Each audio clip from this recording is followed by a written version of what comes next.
Vámonos a la palabra de Dios, hermanos. Usted sabe que estamos en el mes de las primicias y es nuestra responsabilidad enseñarle a usted los principios, las normas que Dios estableció para que usted sea un hombre y una mujer prósperos. Porque su prosperidad no viene de la AI, de la inteligencia artificial. Usted puede comprarse en los programas de inteligencia artificial para invertir, para hacer un montón de cosas, y eso, hermano, no lo va a llevar.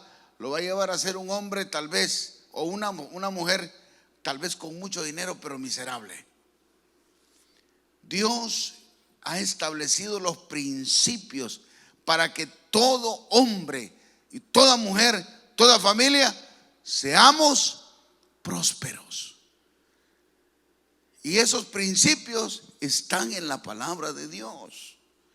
Mire, tenemos más o menos unos 3.500 años de historia en la palabra de Dios, historia escrita, donde hombres y mujeres de todo estatus social, Dios llamó a algunos príncipes, Dios llamó gente de muy poca educación, de muy poco poder financiero, los llamó a servirles, y tenemos 3.500 años de historia donde cada hombre y cada mujer que puso en práctica estos principios, hermano, les fue bien.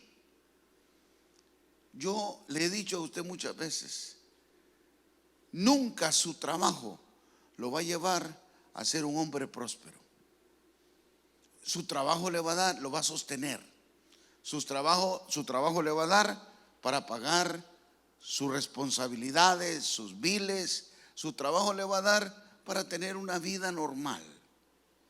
Pero la prosperidad viene de Dios.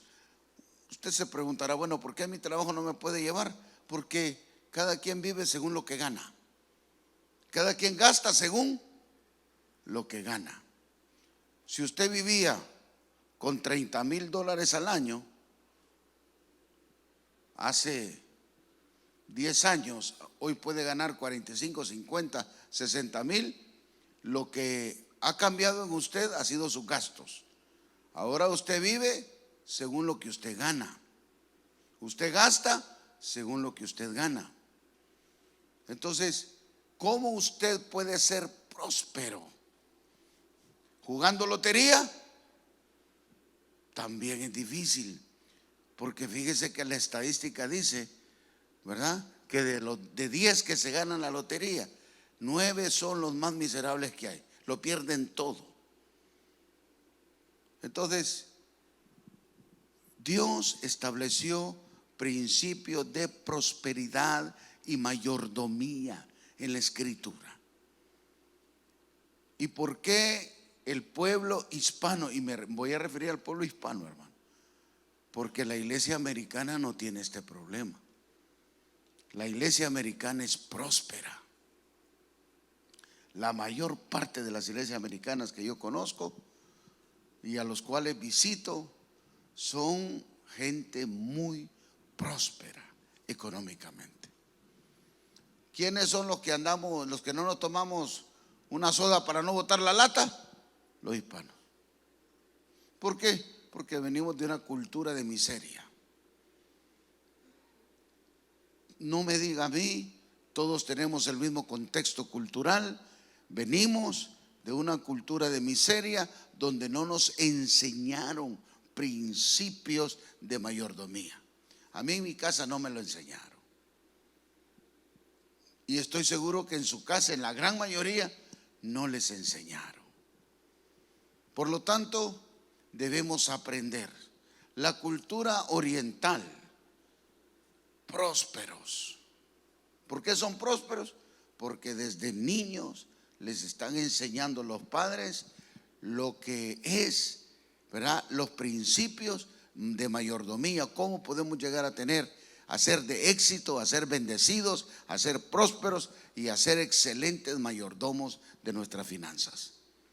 Porque lo primero que usted tiene que entender es que todo lo que usted recibe, todo lo que usted tiene, le viene de parte de Dios. Toda dádiva, todo don perfecto, todo regalo viene del Señor. El Señor es el proveedor de todas las cosas. A mí me gustaría que se fuera la palabra. Quiero llevarlo ahí al libro de Josué, de Mesí, al capítulo 7 del libro de Josué. Capítulo 7, y vamos a leer esos primeros 12 versos. Porque si usted entiende este concepto y lo pone en práctica, le va a cambiar la vida financiera.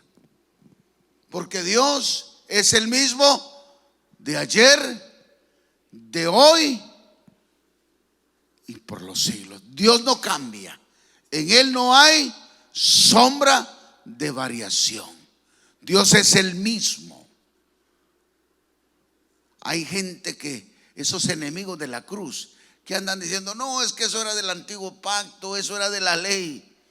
Y yo le expliqué a usted que la ley fue dada como añadidura. La ley no salva a nadie. La ley fue dada para que el pecado saliera a la luz, pero nunca la ley fue dada para salvar. Y la ley terminó con Cristo. ¿Qué ley? La ley que fue escrita en tablas de piedra. ¿Qué fue lo que fue escrito en tablas de piedra, hermanos? Los 10 mandamientos. Entonces, el problema es que la gente no entiende lo que es ley y lo que es gracia y viven en una mezcla. Viven en una mezcla de la ley con la gracia. Cuando les conviene usan la ley, cuando les conviene usan la gracia. Nada de lo que le voy a enseñar viene de la ley. Porque los conceptos financieros vienen de la promesa 430 años antes que Dios le diera la ley a Moisés. Entonces, fíjese lo que pasa en el capítulo 7 del libro de Josué. Vamos a leer el verso 1. Pero los hijos de Israel cometieron una prevaricación en cuanto al anatema, porque Acán, hijo de Carmi, hijo de Sabeo, hijo de Sera, de la tribu de Judá, tomó del anatema, y la ira de Jehová se encendió contra los hijos de Israel. Sigamos. Después Josué envió hombres desde Jericó a Jai, que estaba junto a Betabén, hacia el oriente de Betel, y les habló diciendo: subid y reconoced la tierra. Y ellos subieron y reconocieron a Jai. Y volvieron a Josué y le dijeron: no suba todo el pueblo, sino suban como 2,000 o 3,000 hombres y tomarán a Jai. No fatigues a todo el pueblo yendo ahí, porque son pocos. Y subieron allá del pueblo como 3,000 hombres, los cuales huyeron delante de los de Jai.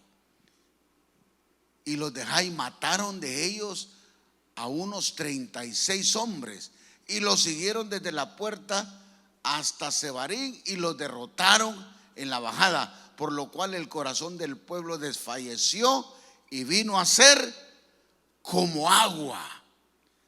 Entonces Josué rompió sus vestidos y se postró en tierra sobre su rostro delante del arca de Jehová hasta caer la tarde, él y los ancianos de Israel, y echaron polvo sobre sus cabezas.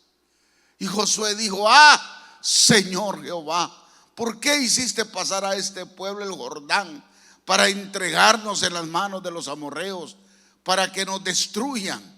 Ojalá nos hubiéramos quedado al otro lado del Jordán. Ay, Señor, ¿qué diré ya que Israel ha vuelto la espalda delante de sus enemigos, porque los cananeos y todos los moradores de la tierra huirán y nos rodearán y borrarán nuestro nombre de sobre toda la tierra. Y entonces, ¿qué harás tú a tu grande nombre? Y Jehová dijo a Josué: levántate, ¿por qué te postras así sobre tu rostro? Israel ha pecado y aún han quebrantado mi pacto que yo les mandé, y también han tomado del anatema, y hasta han hurtado, han mentido y aún lo han guardado entre sus enseres. Por esto, los hijos de Israel, oiga bien, la conclusión de todo: por esto los hijos de Israel no podrán hacer frente a sus enemigos, sino que delante de sus enemigos volverán la espalda, por cuanto han venido a ser anatema. Ni estaré más con vosotros, si no destruyereis el anatema de en medio de vosotros. Palabra del Señor. ¿Cuántos dicen amén? Hermanos, el pueblo de Israel ha cruzado el Jordán en victoria. La historia dice que cuando el pueblo de Israel cruzó el Jordán para entrar a la tierra prometida, era invierno. Eso quiere decir que las aguas del Jordán se desbordaban de una manera impresionante. Y en ese tiempo el pueblo de Israel está en las riberas del Jordán, listos para cruzar al otro lado. Y a vista de todos los moradores de Jericó, que está al otro lado del Jordán, y todos esos reyes, 5 reyes que andaban por ahí, Dios abrió el Jordán. Dice que amontonó las aguas del Jordán arriba, para que todo el pueblo pasara en seco a la tierra prometida. Y para que hubiese testimonio de este gran milagro, Dios mandó a que levantaran un memorial en medio del río Jordán. Amontonó las aguas allá y les dijo: agarren 12 piedras de las más grandes y en medio del río levanten un memorial, para que quede ahí permanentemente, para que cuando el río vuelva a su normalidad puedan verlo. La gente que pase por ahí puedan ver ese memorial, recordando que el río Jordán se secó para que todo el pueblo de Israel pasara en seco al otro lado. Imagínense, toda la gente, los moradores de Jericó, todos los cananeos se dieron cuenta. Y dice la escritura, hermanos, que cuando el pueblo de Israel cruzó al otro lado, dice que el corazón de todas aquellas naciones que estaban en la tierra de Canaán, que iban a ser conquistadas por Israel, dice que el corazón de toda esa gente había desfallecido de temor.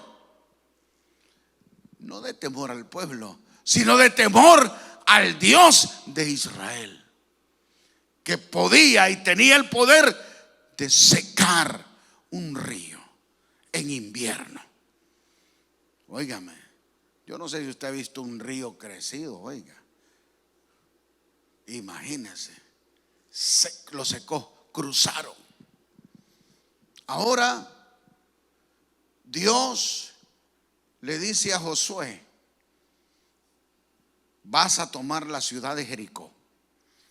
La primera ciudad con la que se encuentra la nación de Israel, el pueblo de Israel, la primera ciudad que tenía que ser conquistada. Y Dios le da instrucciones precisas de cómo tenían que conquistar la ciudad, porque la Biblia dice que la ciudad era inconquistable, impenetrable, que con las armas que habían en ese tiempo la ciudad de Jericó no se podía conquistar. Dice la escritura que Jericó tenía una muralla de más de 6 o 7 metros de ancho. Metros, hermano. Estamos hablando de unos 24, 25 pies de ancho y a una altura terrible. No había hombre ni arma que pudiera destruir esa muralla.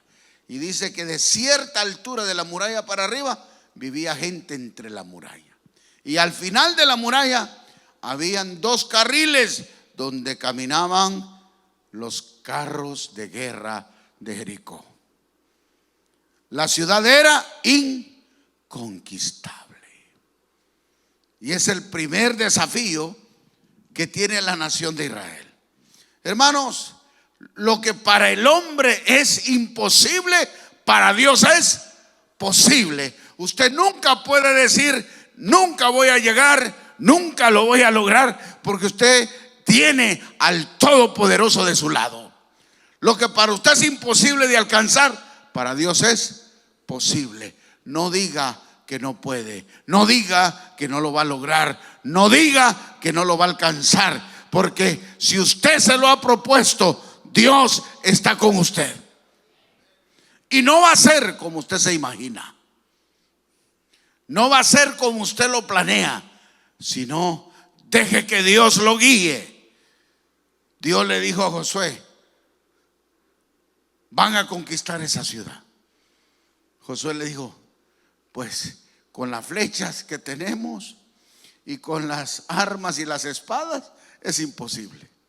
Dios le dijo: tranquilo, solo quiero que le den vuelta a la ciudad y me alaben y me glorifiquen. Me alaben y me glorifiquen. Háganlo diario. Y al 7º día den la vuelta. Y al final de la vuelta toquen trompetas, celebren, alábenme, y las murallas van a caer. Hermano, mire qué lecciones tan hermosas. Cuando usted esté frente a dificultades, cuando usted esté frente a desafíos terribles, alabe a Dios, glorifique a Dios, exalte a Dios, y verá cómo las murallas van a caer. Usted va a ser testigo de cómo en medio de su alabanza, en medio de su adoración, Dios va a hacer lo imposible para usted. El apóstol Pablo nos da una lección en el Nuevo Testamento. Encerrado, golpeado, atado con cadenas y cepos, en medio de una noche oscura, en medio del dolor, porque les habían dado 39 varazos a cada uno de ellos, sangrando, encadenados a un cepo, por andar predicando la palabra del Señor. Estaban ahí encerrados, dice, en el agujero más apestoso. Ahí estaba el apóstol Pablo con su compañero de batalla, encerrados por andar predicando el evangelio. Pero, como yo lo he dicho muchas veces, si a mí me hubiese tocado, me hubiera estado quejando con el Señor. Mira lo que me pasa por andar predicando. Mira dónde estoy por hacer tu voluntad. Y ahí mismo le hubiera estado escribiendo la carta de renuncia. Si salgo de aquí, no vuelvo a predicar.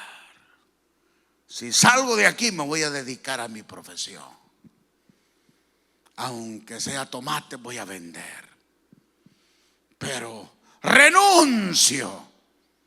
Mira, sangrando, mira en dolor por hacer tu voluntad. No, el apóstol Pablo no se quejó, ni siquiera una palabra de queja, sino que dice la escritura que empezó con su compañero, con Silas, empezaron a alabar y a glorificar a Dios en medio del dolor, en medio del quebranto, en medio de la prueba. Empezaron a alabar y a glorificar al Todopoderoso.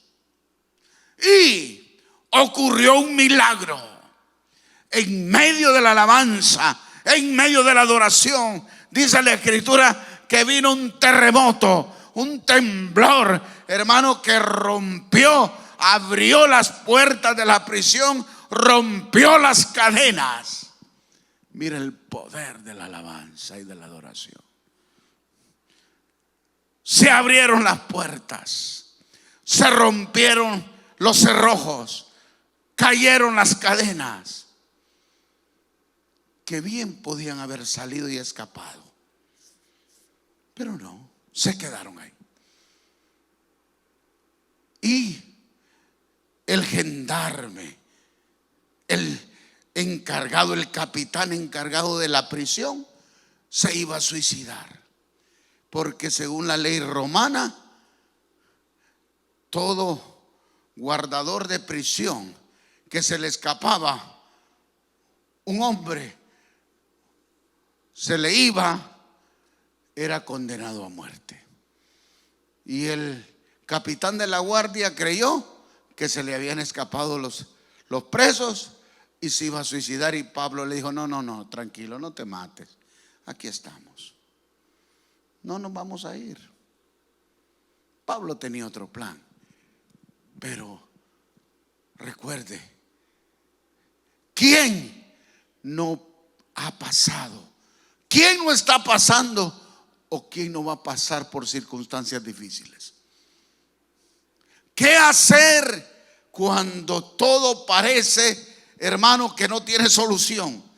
Cuando nos sentimos que estamos en lo último, que aún creemos que hasta Dios nos ha abandonado porque no escuchamos la voz de Dios.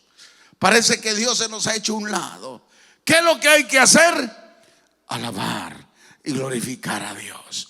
En medio de la prueba hay que alabar a Dios. En medio del problema hay que alabar, hay que glorificar a Dios, para que las cadenas se rompan.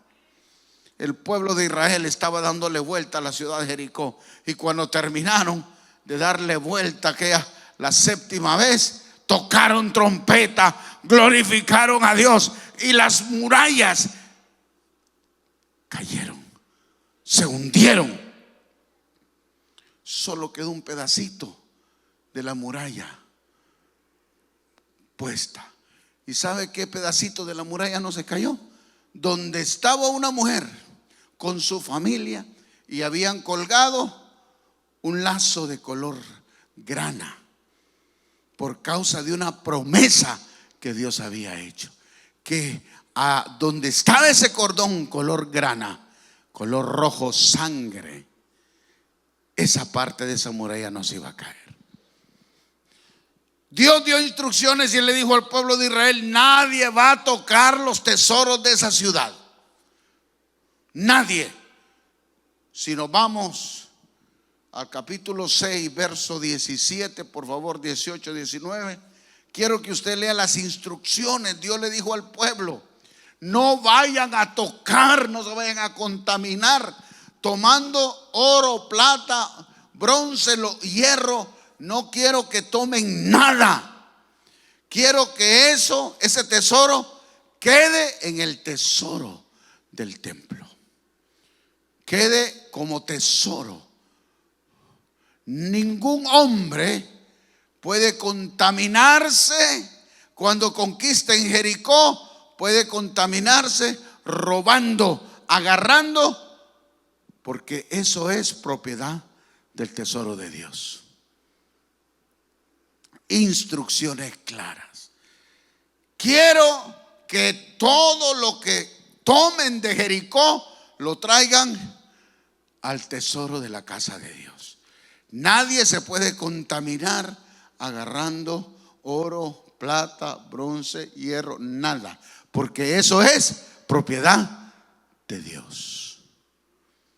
Hermanos, las murallas cayeron, El pueblo de Israel fue y conquistó Jericó. Pobrecitos, andaban más asustados los de Jericó. Imagínense cuántos habrán muerto cuando esas murallas no se cayeron ni para adelante ni para atrás, sino que se hundieron. Eso dice la historia. Comprobado, ¿verdad? Comprobado. Las murallas se hundieron. Israel conquistó Jericó. Óigame, a la vista de gente espía que los estaba viendo, conquistan Jericó. Y ahora llegamos al tema que estamos hablando. ¿Cómo está el pueblo de Israel, hermanos? Después de esa victoria, después de haber conquistado Jericó, imagínense. Viene el capitán Josué y les dice: vayan ahora a la siguiente ciudad. Vayan, envió espías, vayan a chequear cómo está esa ciudad.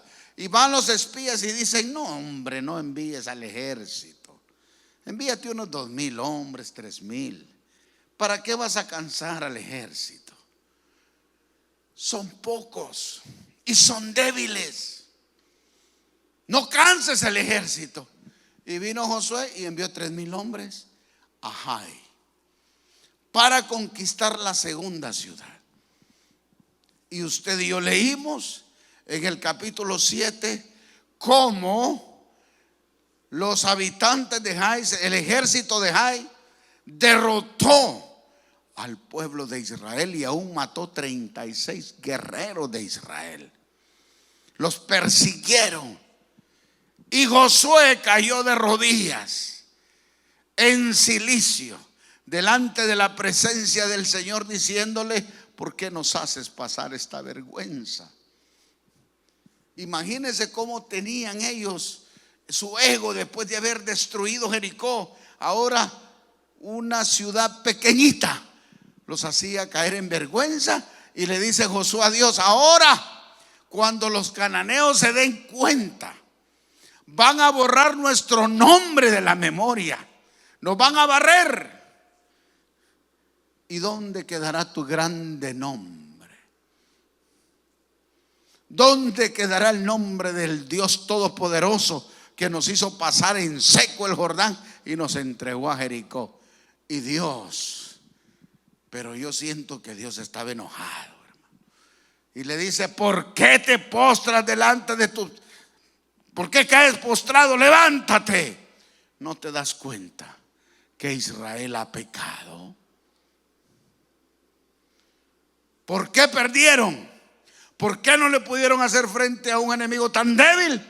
Porque han robado, han mentido, han agarrado de lo que no tenían que agarrar. Me han agarrado de las cosas que yo dije que se guardaran para mí.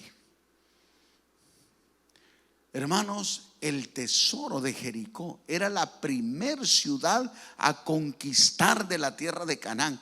Y Dios mandó a que todo ese tesoro fuera a la primicia, fueran las primicias de la conquista. Por eso Él dijo: no pueden agarrar ni tocar nada del tesoro de Jericó. Lo van a consagrar a mí. Van a ser mis primicias de la conquista. Pero ¿qué pasó? ¿Qué pasó? La Biblia dice que un soldado, cuando andaba en la conquista de Jericó, vio un manto babilónico y vio un lingote de oro. Y dice que Acán agarró el lingote de oro, el manto babilónico. Para que usted más o menos tenga idea de lo que era un manto babilónico, era como un, ¿cómo podríamos decir hoy? Una bufanda, no, un chal, Louis Vuitton, un chal Didi, que usted va a una tienda y quiere comprar una cosa de esas y le vale $4,000, $6,000. Bueno, un manto babilónico era lo más fino.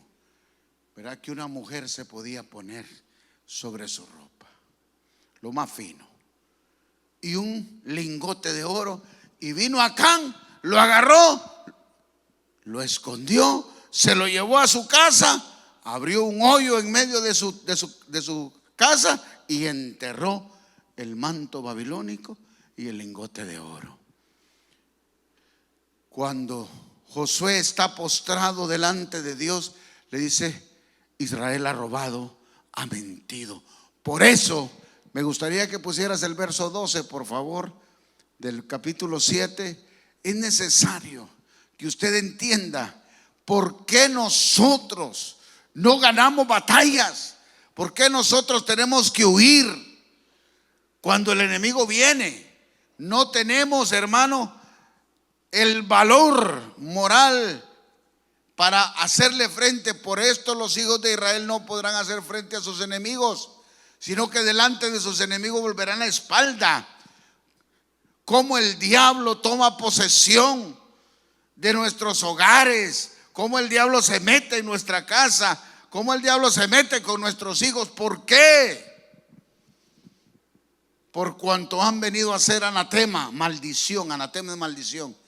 Ni estaré más con vosotros si no destruye la maldición en medio de vosotros. Y Josué, Dios le dice: alguien me robó de lo mío, de lo que tenía que haberse consagrado a mí.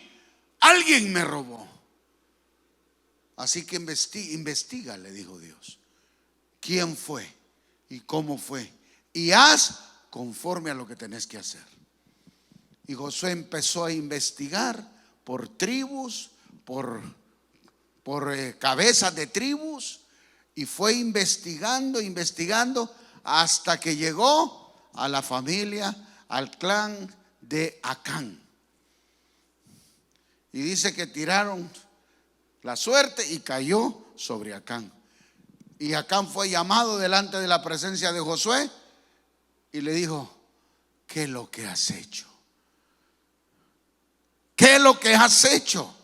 Has puesto en maldición a todo el pueblo. Y le dijo: bueno, Señor mío, es que vi ese manto babilónico y ese lingote de oro y pues sí lo tomé. ¿Y qué hiciste con él? Lo enterré. Por favor, ve, desentiérralo y tráelo. Y fueron, desenterraron, sacaron el lingote de oro y el manto babilónico, lo restituyeron a la casa.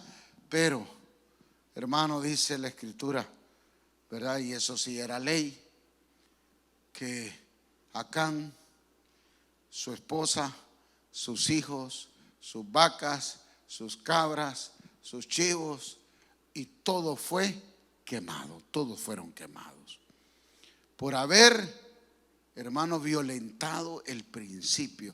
¿Por qué no tenemos victoria? ¿Por qué no salimos adelante si los principios están dados? Hermano, las primicias son de Dios. Las primicias son de Dios. Hay que darle a Dios, dijo Jesús, lo que es de Dios, y al gobierno lo que es del gobierno. Si conocemos los principios para ser prósperos, no los violentemos. Dios es el mismo de ayer, de hoy, por los siglos. Dios no cambia. Hermanos, el robo de lo que le pertenecía a Dios trajo desgracia al pueblo, trajo desgracia a la nación, trajo muerte por haber violentado un principio. Que no le pase a usted, que no sea débil delante de las batallas que tenemos a diario, que usted puede enfrentar, mire, al infierno como venga, con autoridad, con poder dada por Dios. Que no sea débil cuando el enemigo se meta. Porque el enemigo va a entrar a un hogar donde hay puertas abiertas, donde hay ventanas abiertas, el enemigo se va a meter. ¿Quién abre las puertas? Somos nosotros. ¿Cómo las abrimos? Violentando los principios establecidos. Hermano, Dios estableció que lo primero de los frutos, lo primero que viniera a nosotros, se lo teníamos que dedicar a Él. Nuestros primeros hijos, nuestros primeros animales, nuestros primeros frutos de la cosecha tenían que ser dedicados a Él. Y eso no ha cambiado. Eso no es ley. Abraham le trajo la primicia a Dios del botín que él consiguió, que él tomó en una guerra. Abraham vino y se los entregó al sacerdote 430 años antes de la ley. Jacob, debajo de un árbol en un lugar llamado Betel, le hizo una promesa a Dios: si tú me bendices, de todo lo que tú me des, el 10% voy a separar para ti. Eso, no había ley. No había ley. Por eso usted y yo tenemos que entender, mi hermano, que las primicias son el reconocimiento de que la tierra y todos los frutos son un regalo de Dios. Cuando usted le da a Dios lo primero, las primicias, usted está honrando a Dios de tal manera que esas primicias garantizan su victoria, su bendición en todas las áreas de su vida. Por eso alguien escribió que las primicias son armas de guerra, porque lo primero bendice el resto. A ver si se lo dice a alguien usted esta tarde, ahí esta mañana. Lo primero bendice el resto. Entiéndalo. Por eso la gente traía su primicia de las 50 manzanas que sembraban. Traía una primicia y se la dedicaba a Dios. ¿Por qué? Porque esa primicia bendecía toda la cosecha. Garantizado. Por eso el pueblo de Israel le dedicaba a Dios todo lo primero.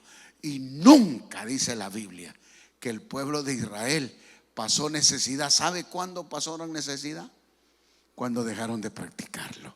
¿Y sabe qué hizo Dios? Escúchame bien. Cuando el pueblo de Israel paró de dedicarle a Dios las primicias, ¿sabe qué hizo Dios? Mandó un ejército llamado babilónico y los agarró y se los llevó de la tierra. 70 años de esclavitud. ¿Por qué? Por haber violentado el principio. ¿Y qué pasó cuando regresó? Vino Zorobabel, vino Esdras, vino Nehemías. ¿Y qué fue lo que hicieron? Restablecer los principios que Dios los había mandado. Por eso, después de esa experiencia que tuvieron los judíos, mírenlos ahora. Siempre se los voy a traer, porque aunque ellos no son el pueblo de Dios, fíjese bien, el pueblo de Dios somos usted y yo, los que hemos creído en Jesucristo como Señor y Salvador. Pero los principios son eternos. Y aunque ellos no son el pueblo de Dios, son el pueblo más próspero sobre la faz de la tierra. ¿Por qué? Porque ellos aprendieron allá lo que les pasó con Babilonia, que lo llevaron 70 años de esclavos por haber violentado los principios. Y aunque ellos no son el pueblo de Dios, son los más bendecidos, porque ellos siguen cumpliendo y viviendo los principios que Dios estableció. Su prosperidad, su victoria, su bendición vienen de lo alto, vienen de Dios. El que prospera se llama Jehová de los ejércitos. ¿Cómo vamos a ser prósperos? Entendiendo los principios.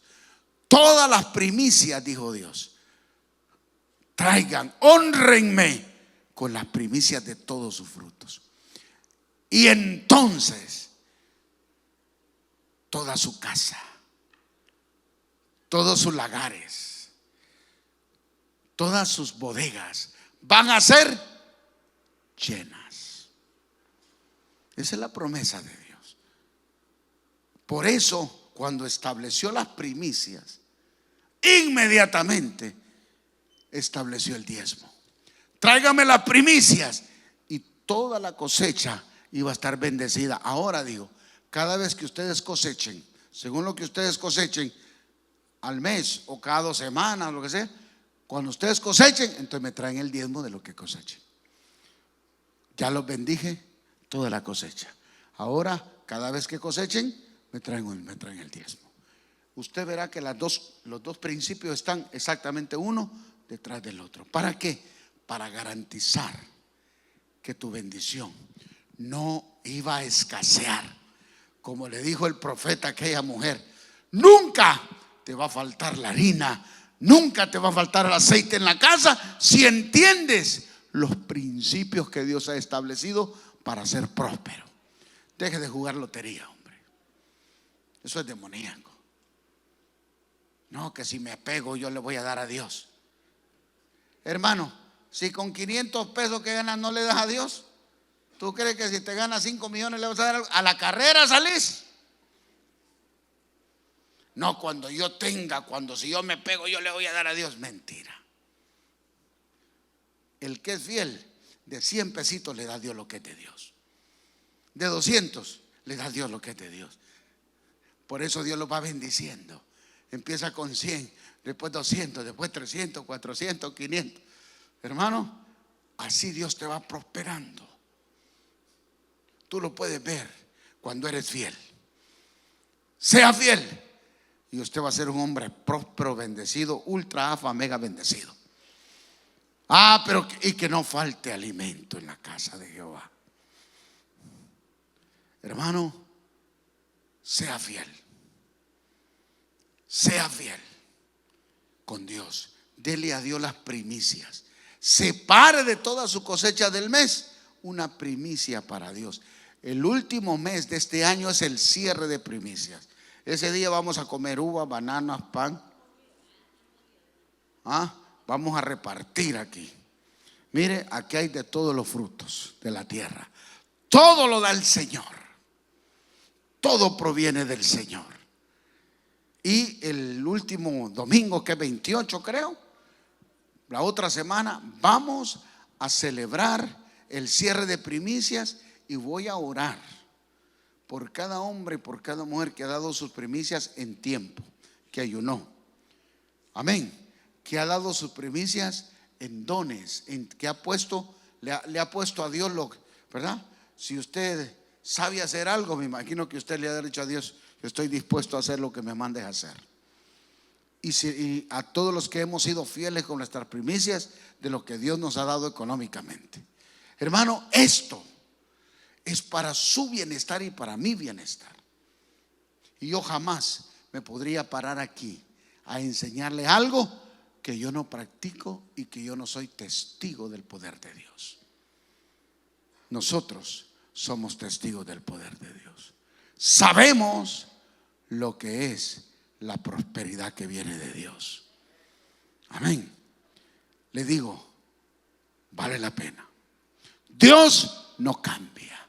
La misión de Dios es bendecirte. La misión de Dios es que seas próspero, es que te levantes, pero no violentes los principios, porque entonces le abres puerta al enemigo y quedamos en debilidad. Nos corremos, el diablo se nos mete en la casa, se nos mete en las finanzas, nos roba las finanzas, nos roba la familia. Y nos enojamos porque el domingo estamos aquí danzando y nos enojamos con Dios. Señor, ¿por qué permites? Hermano, no sea como Acán. No se robe lo que le pertenece a Dios. Dele a Dios lo que es de Dios.